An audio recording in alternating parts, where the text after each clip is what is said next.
Adams, president of the ILWU International.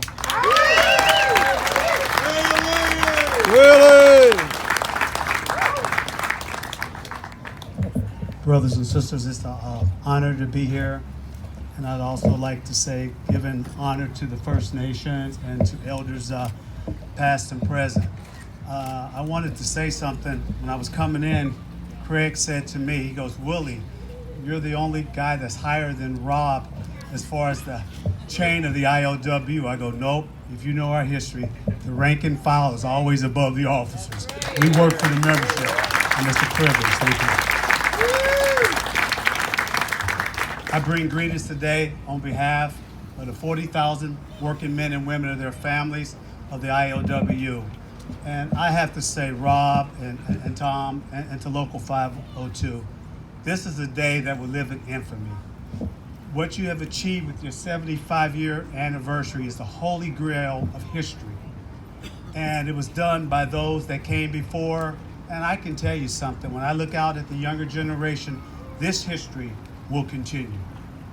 And in 1934, up and down the West Coast, the docks were dark, but it was a spark of Harry Bridges and the Union. And they lit the torch, and darkness fled the docks.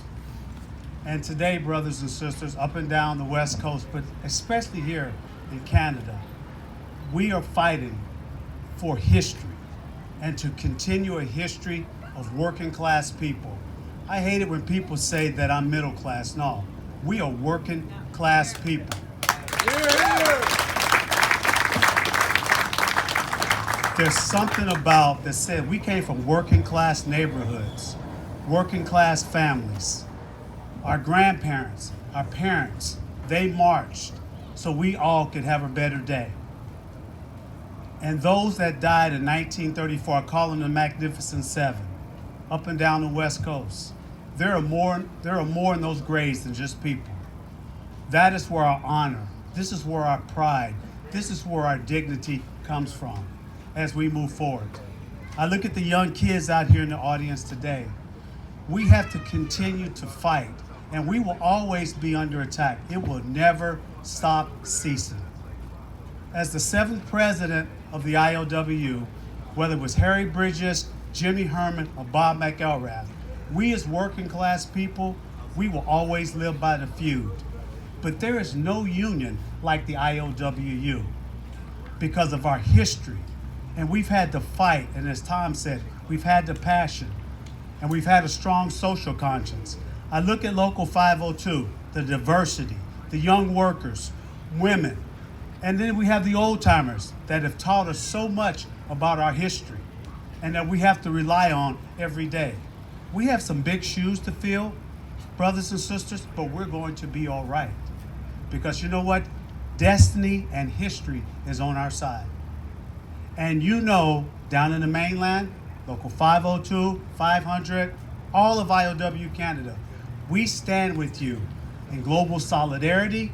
We stand in you with worker power, but we stand with you on your principles that you have been vindicated by history for being on the right side. And in closing, I'm going to keep it short. Dan asked me to keep it short. I just want to say one thing. Today, there is an attack of ignorance, racism. And if you think things are bad, you got to live down in the United States. We have Donald Trump to deal with. And we down there are having to fight a good fight. And I hope, because a lot of union people in the States voted for Donald Trump, sometimes you get what you pray for and you vote for. We are going to have to be organized. We're going to have to turn our members out. We're going to have to vote, and we're going to have to work hard. Because the strength of the ILWU has never been in its leaders. Leaders are like the wind. We come and go over the land and we pass on. But the salt of the earth is the rank and file. And today we stand on this holy ground. There were people that came before us. They got hurt, they got maimed. The heroes aren't the leaders. It was the rank and file heroes, working class men and women, the wives that took care of the husbands that got banged up, because in the old days when you got hurt, they would just throw you in the side of the ship and you were forgotten about.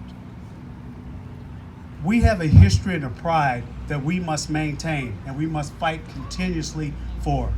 So I just want to say in closing, thank each and every one of you going out. Let's talk to our members. The buzz must come from the bottom up.